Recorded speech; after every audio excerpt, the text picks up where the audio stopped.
Success is something you attract by the person you become. Success is not something you pursue, chase, run after. Success is something you develop, something you become. You attract success. So the whole key to unlock all the treasures, whether it's economic treasures or spiritual treasures, financial, social, personal, every way you can possibly think of, is by your own personal development. And then he added one more, which is so important, and it's probably worth the price of the seminar. Here it is. What you become is much more valuable than what you get. What you become is much more valuable than what you get. The major question to ask on the job is not what am I getting here. The major question to ask on the job is what am I becoming here. Not what am I getting, what am I becoming. So it's very important what you become. Because what you become attracts. If you become cynical, you attract cynicism. What you become attracts. So this whole subject of personal development was so vitally important to me. It changed my life. I was a millionaire by age 31. And that was just the economic part of it. It took me 6 years from age 25 to age 31. It was unbelievable. Remember, be a student, not a follower. And here's what you must always do. Design your own personal life. I'm very happy for people to take notes in my seminar, but I'm also just as happy if somebody says, hey, this is not for me, tear up all these notes and throw them away. That's just as valid for me. Right. Remember, be no one's disciple. Chart your own course. Make what you do the product of your own conclusion. What I'm saying here is be your own person. You don't have to be a model of someone else. You don't have to do it like anybody else. Right? Do it like yourself. Buy what you want to buy. Listen to what you want to listen to. Make changes if you want to make changes, and don't make changes. Right? It's your life. I'm telling you. And don't let anybody persuade you any different. Success is not a stereotype.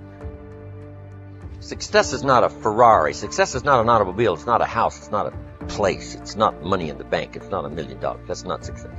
Success is the continual unfolding of the design of your own life and pulling it off. That's what success is. The continual unfolding of the design of your own personal life and pulling it off in whatever degree you wish. That is success. Successful in doing whatever you want to do that makes sense to you, for you, your family, your responsibilities. Or take on responsibilities or refuse responsibilities. That's strictly all up to you. Let me tell you what I think messes up the mind the most. Doing less than you can. It causes all kinds of psychic damage. Being less than you can be, trying less than you can try, somehow damages your mind, your self-image. Here's what I've discovered. The minute you turn the cycle around and start motivating yourself, you'll see immediate rewards. Maybe not monetary ones, not yet. But it's how you feel about yourself that's of the greatest value.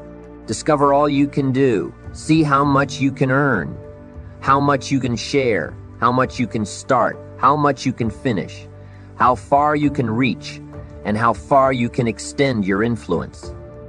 Some people out there would have us believe that positive affirmation is more important than activity. Instead of doing something constructive to change their lives, they would have us repeating slogans and canned affirmations like, every day and in every way, I'm getting better and better. Well, improving our lives doesn't just happen with wishful thinking. Getting better and better only happens with the discipline of doing better and better. Discipline is the requirement for progress. And affirmations without discipline are, in all reality, delusions. Affirmations can be effective as long as you remember two very important rules. Number one, you should never allow affirmation to replace action. Feeling better is no substitute for doing better. And number two, whatever you choose to affirm must be the truth. If the truth happens to be that you're broke, the best affirmation would be to simply say, I'm broke. Face it, accept it, be responsible for it, and change it. By admitting that you're broke, by saying it out loud, you'll probably be disgusted enough to start thinking about how to change the situation. Anyone saying, "I'm broke with any conviction," will most likely be motivated to take action. Confronting harsh realities has an incredible effect. Confronting the truth and then disciplining yourself, instead of failing to take responsibility, inevitably leads to positive change. Reality is always the best beginning. You see, within reality lies the possibility to create your own personal miracle. And the power of faith starts with reality. If you can bring yourself to state the truth about a situation, then, as the saying goes, the truth will set you free. Here's another old saying: faith isn't faith unless it's all you're holding on to. If your life and your circumstances have resulted in a situation that is ugly, call it ugly. If you've lost it all, admit that you've lost it all. Be responsible for it. And if faith is all you've got left, use it. Create your own personal miracle. Once you understand and accept the truth, the promise of the future is freed from the shackles of deception. Once you accept the truth, the promise of the future will pull you forward. For every disciplined effort, there are multiple rewards. That's one of life's great arrangements.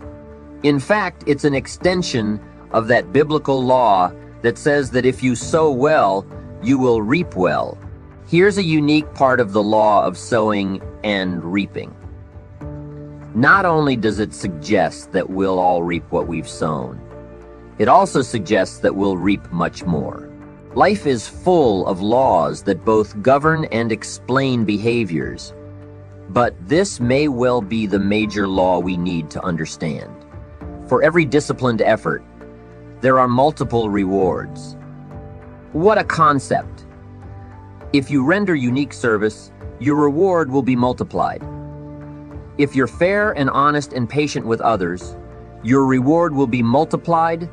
If you give more than you expect to receive, your reward is more than you expect. But remember, the key word here, as you might well imagine, is discipline. Everything of value requires care, attention, and discipline. Children require discipline.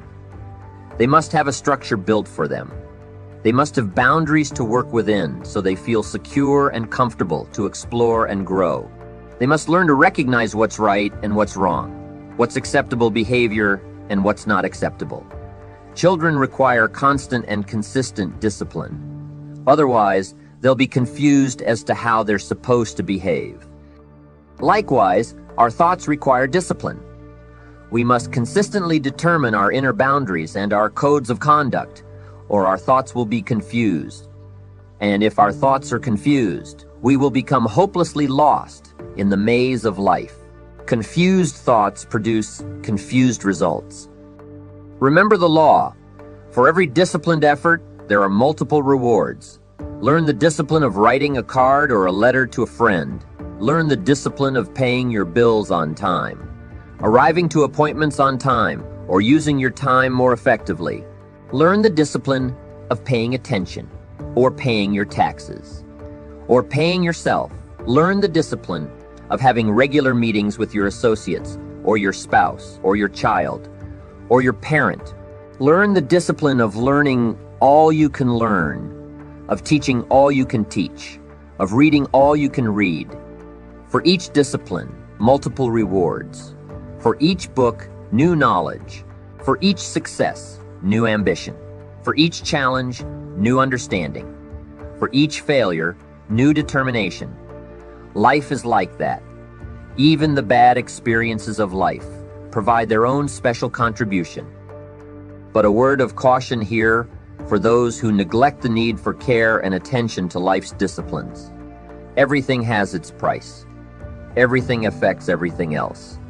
Neglect discipline, and there will be a price to pay. All things of value can be taken for granted with the passing of time.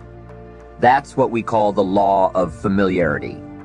Without the discipline of paying constant daily attention, we take things for granted. Be serious. Life's not a practice session. If you're often inclined to toss your clothes onto the chair rather than hang them in the closet, be careful. It could suggest a lack of discipline. And remember, a lack of discipline in the small areas of life can cost you heavily in the more important areas of life. You cannot clean up your company until you learn the discipline of cleaning your own garage. You cannot be impatient with your children and be patient with your distributors or your employees. You cannot inspire others to sell more when that goal is inconsistent with your own conduct. You cannot admonish others to read good books when you don't have a library card. Think about your life at this moment. What areas need attention right now? Perhaps you've had a disagreement with someone you love or someone who loves you, and your anger won't allow you to speak to that person. Wouldn't this be an ideal time to examine your need for a new discipline? Perhaps you're on the brink of giving up, or starting over, or starting out. And the only missing ingredient to your incredible success story in the future is a new and self-imposed discipline that will make you try harder and work more intensely than you ever thought you could. The most valuable form of discipline is the one that you impose upon yourself.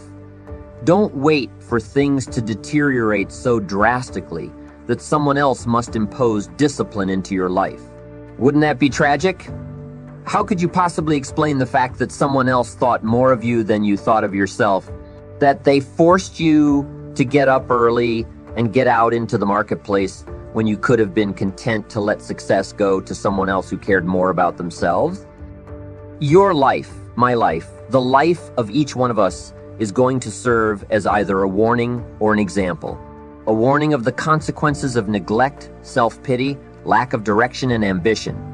Or an example of talent put to use, of discipline self-imposed, and of objectives clearly perceived and intensely pursued. Engaging in genuine discipline requires that you develop the ability to take action. You don't need to be hasty if it isn't required, but you don't want to lose much time. Let's say you would like to build your library. If that is a strong desire for you, what you've got to do is get the first book, then get the second book. Take action as soon as possible, before the feeling passes and before the idea dims. If you don't, here's what happens. You fall prey to the law of diminishing intent. We intend to take action when the idea strikes us. We intend to do something when the emotion is high. But if we don't translate that intention into action fairly soon, the urgency starts to diminish. And a month from now, the passion is cold. A year from now, it can't be found.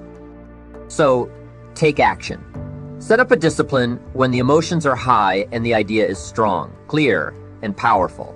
If somebody talks about good health and you're motivated by it, you need to get a book on nutrition. Get the book before the idea passes, before the emotion gets cold. Begin the process. Fall on the floor and do some push-ups. You've got to take action. Otherwise, the wisdom is wasted. The emotion soon passes unless you apply it to a disciplined activity. Discipline enables you to capture the emotion and the wisdom and translate them into action.